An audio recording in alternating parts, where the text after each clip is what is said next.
Alhamdulillah, alhamdulillahilladzi arsala rasulahu bil huda wa dinil haqq liyudhhirahu 'alad dini kullih wa kafaa billahi shahida.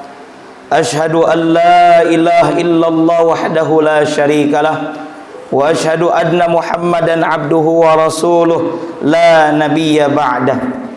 Allahumma shalli wa sallim wa barik ala sayyidina Muhammad wa ala alihi wa sahbihi ajma'in, amma ba'du. Faya ibadallah, usikum wa iyaya bitaqwallah, faqad fazal muttaqun. Wa alamu anna Allah ta'ala yaqulu fil Qur'anil Karim wa huwa asdaqul qailin. A'udzu billahi as-sami'il 'alim minasyaitonir rajim. Bismillahirrahmanirrahim.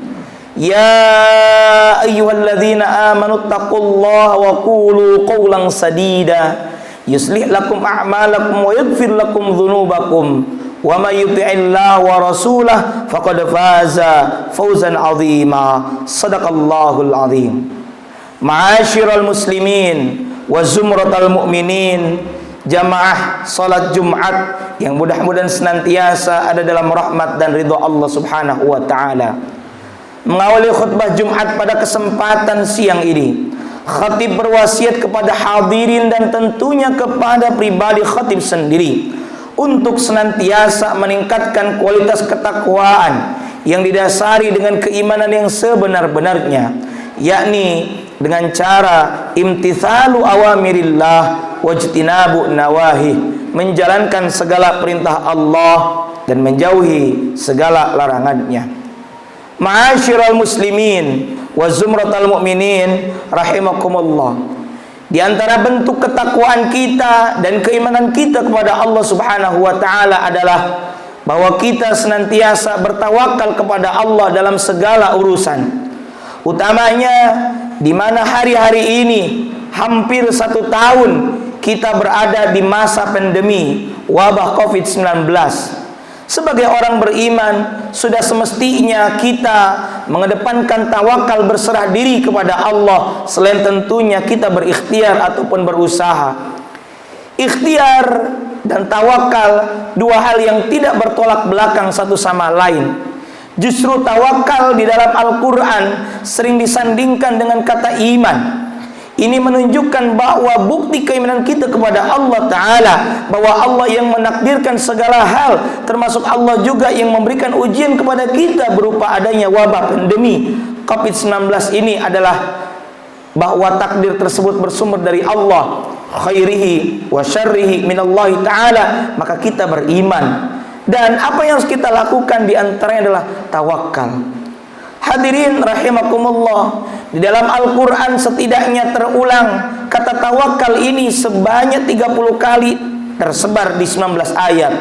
Di dalamnya lagi-lagi tawakal itu disandingkan dengan keimanan, sebab syarat mutlak dan pondasi dasar daripada tawakal adalah keimanan. Kita tidak bisa bertawakal, berserah diri kepada Allah kalau tidak didasari dengan keimanan. Kita berserah diri kepada Allah karena kita iman, percaya. Bahkan Imam Ghazali menyebutkan 3 syarat mutlak agar kita bertawakal kepada Allah. Satunya adalah ilmu, mengetahui yang didasari dengan keimanan tadi kepada Allah Ta'ala, bahwa Allah yang memegang kendali segala-galanya. Allahu Rabbul Alamin, Allah penguasa, Allah pencipta, Allah yang memelihara alam semuanya. Termasuk yang disebut dengan alam adalah kullu ma siwallahu fa huwa alam, kata Syekh Muhammad Nawawi Al-Bantani. Segala sesuatu selain Allah adalah alam, termasuk kita.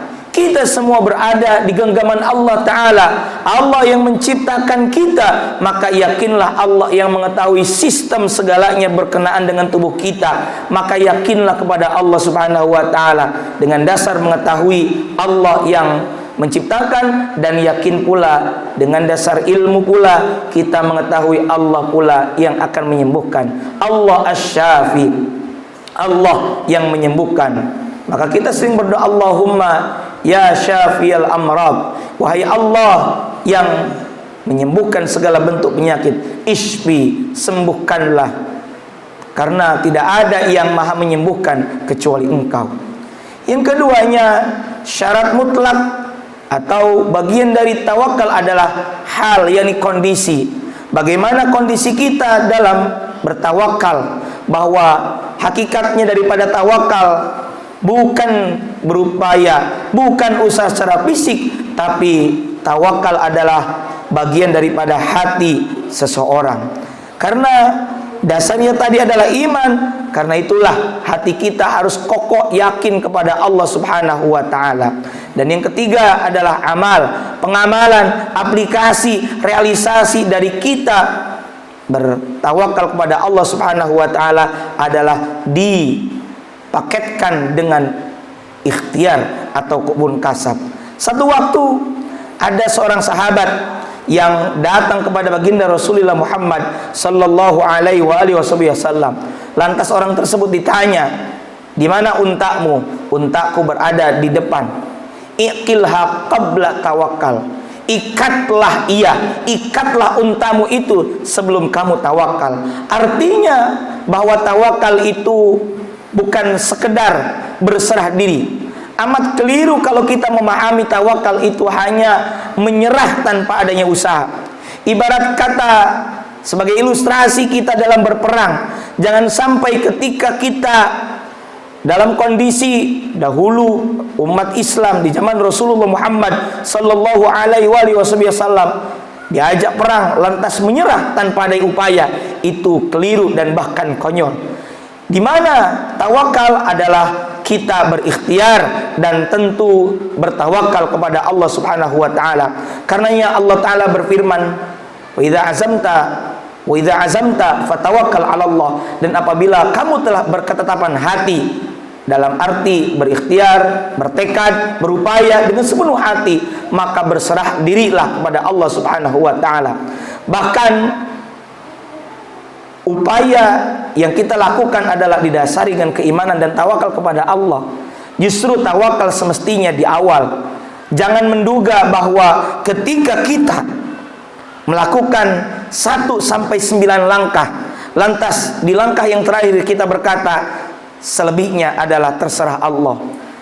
Seakan-akan itu hal yang benar. Padahal dari langkah 1 sampai langkah ke-10, atau dari 100 langkah, dari 1 ke 100, itu semua adalah di bawah kendali Allah Subhanahu wa taala. Semuanya berada di bawah pengawasan Allah Subhanahu wa taala. Karenanya tawakal itu dari awal sambil kita berikhtiar.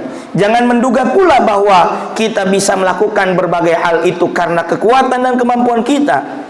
Ingat, kita sering berucap la haula wala quwwata illa billahil aliyil azim. Tidak ada daya dan tidak ada upaya melainkan karena pertolongan, kekuatan dari Allah yang maha luhur dan maha agung. Dalam konteks kekinian di mana kita menghadapi masa pandemi, kita tidak cukup hanya berserah diri saja tanpa adanya usaha. Itu amat keliru. Karenanya pemerintah di segala lini dan sisi mengingatkan kepada kita, juga termasuk tadi Dewan Kemakmuran Masjid mengingatkan kepada kita untuk melakukan 3M. Menjaga jarak ataupun physical distancing. Yang keduanya adalah menggunakan masker. Yang ketiganya senantiasa mencuci tangan, membersihkan diri. Itu adalah bagian dari ikhtiar. Adanya hukum agama kita, adanya syariat agama kita dalam rangka hifdzun nafs, yakni menjaga diri. Karena itu saudara sekalian rahimakumullah, dalam kesempatan khutbah ini khatib mengingatkan, mari kita perkokoh keimanan kita kepada Allah Subhanahu wa taala dan bertawakal. Tawakal dari awal sampai akhir. Karenanya kita juga sering berucap, membaca dari rumah ketika hendak berangkat kemana saja dengan doa bacaan Bismillahi tawakkaltu 'ala Allah la haula wala quwwata illa billahil aliyil azim. Dengan nama Allah aku berserah diri kepada Allah Ta'ala. La haula, tidak ada daya dan tidak ada upaya melainkan atas pertolongan dan kekuatan dari Allah yang maha tinggi dan maha agung. Ma'asyiral muslimin wa zumratal mu'minin rahimakumullah. Manakala kita sudah bertawakal, maka kita akan mendapatkan banyak sekali hikmah. Di antaranya di dalam Al-Quran disebutkan, yang pertama, orang yang bertawakal kepada Allah akan mendapatkan perlindungan, pertolongan, dan bahkan anugerah dari Allah Subhanahu wa Ta'ala. Ini sebagaimana ditegaskan oleh Allah dalam Al-Quran, surah Al-Anfal ayat 49. Bismillahirrahmanirrahim. Wa may yatawakkal 'ala Allah fa innallaha azizun hakim. Barang siapa yang bertawakal, berserah diri kepada Allah Subhanahu wa Ta'ala, maka sesungguhnya Allah Maha Perkasa lagi Maha Bijaksana. Saudara, orang-orang yang senantiasa bertawakal hanya kepada Allah dalam setiap urusannya, Allah akan menunjukkan bukti keperkasaan dan kebijaksanaannya. Tentu kita ingat bagaimana ketika Rasulullah Muhammad sallallahu alaihi wasallam hendak dibunuh dengan diacungi sebilah pedang, terhunus oleh seorang kafir Quraisy bernama Suraqah bin Malik. Dalam keadaan seperti itu, Rasulullah Muhammad sallallahu alaihi wasallam yang hatinya senantiasa berserah diri, bertawakal kepada Allah Subhanahu wa Ta'ala, mendapatkan perlindungan dari Allah Subhanahu wa Ta'ala. Saat itu, secara mendadak yang ada di depan Suraqah yang sedang memacu kudanya retak dan menelan kaki kudanya hingga Suraqah dan kudanya tak berdaya. Suraqah kemudian menyerah kepada Rasulullah dan meminta maaf, bahkan mengajak berdamai. Yang kedua, hikmah daripada tawakal adalah orang yang bertawakal kepada Allah Subhanahu wa Ta'ala akan mendapatkan kebaikan di dunia dan di akhirat. Ini sebagaimana ditegaskan dalam surah An-Nahl ayat 41 sampai 42. Bismillahirrahmanirrahim. Walladzina hajaru fillahi min ba'di ma zulimu lanubawwi annahum fid dunya hasanah wala ajrul akhirah akbar law kanu ya'malun alladzina sabaru wa ala rabbihim yatawakkalun. Dan orang-orang yang berhijrah karena Allah sesudah mereka dianiaya, pasti kami, kata Allah, akan memberikan tempat yang bagus kepada mereka di dunia, dan sesungguhnya pahala di akhirat adalah lebih besar kalau mereka mengetahui, yaitu mereka tersebut adalah orang-orang yang bersabar dan hanya kepada Allah saja mereka bertawakal. Di dunia saja orang yang bertawakal akan hidup dengan tenang dan tentram sehingga terhindar dari stres berat, dari depresi, dari segala kesulitan. Bagaimana nanti di akhirat? Yang ketiga, orang yang bertawakal hidupnya akan dicukupkan oleh Allah Azza wa Jalla sebagaimana ditegaskan dalam surah At-Talaq ayat ketiga, wa may yatawakkal 'ala Allah fa huwa hasbuh. Dan barang siapa yang bertawakal kepada Allah, pasti Allah akan mencukupkan keperluannya. Semoga dengan bertawakalnya kita kepada Allah Subhanahu wa Ta'ala, dan tentunya berikhtiar dan diikat semuanya dengan keimanan dan ketakwaan kepada Allah Subhanahu wa Ta'ala, semoga kita terhindar dari wabah pandemi COVID-19 ini. Amin ya Allah ya Rabbal Alamin. Barakallahu li wa lakum fil Qur'anil azim wa nafa'ani wa iyyakum bima fihi minal ayati wa dzikril hakim. Aqulu qawli hadza wa astaghfirullahal azim li wa lakum wa li sa'iril muslimina min kulli dhanbin fastaghfiruh innahu huwal ghafurur rahim. Alhamdulillahilladzi hadana li hadza wa ma kunna linahtadiya laula an hadanallah. Asyhadu an la ilaha illallah wahdahu la syarikalah wa asyhadu anna sayyidana Muhammadan abduhu wa rasuluh la nabiyya ba'dah. Allahumma salli wa sallim wa barik ala sayyidina Muhammad wa ala alihi wa sahbihi ajma'in.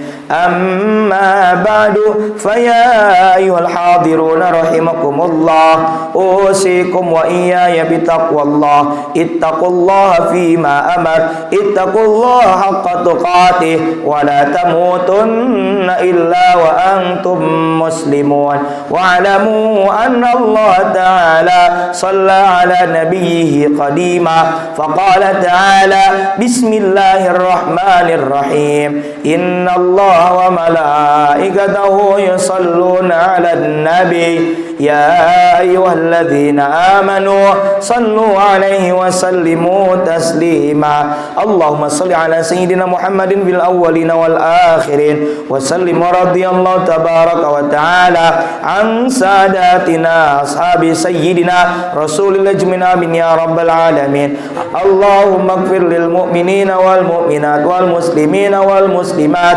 الأحياء منهم والأموات إنك سميع قريب مجيب الدعوات يا قاضي الحاجات اللهم أصلح أحوال المسلمين في كل مكان اللهم أصلح أحوال المسلمين في بلدنا هذا إندونيسيا وفي بلدان المسلمين عامة إنك على كل شيء قدير اللهم ادفع عنا البلاء والغلاء والوباء والقرانا والفتن والهموم والشدائد وشر الأعداء والحاسدين وشر الجيران والكفار والمبتدعين والظالمين ربنا ظلمنا أنفسنا وإن لم تغفر لنا وترحمنا لنكونن من الخاسرين ربنا آتنا في الدنيا حسنة وفي الآخرة حسنة وقنا عذاب النار عباد الله إن الله يأمر بالعدل والإحسان وإيتاء ذي القربى وينهى عن الفحشاء والمنكر والبغي يعظكم لعلكم تذكرون فاذكروا الله الذي يذكركم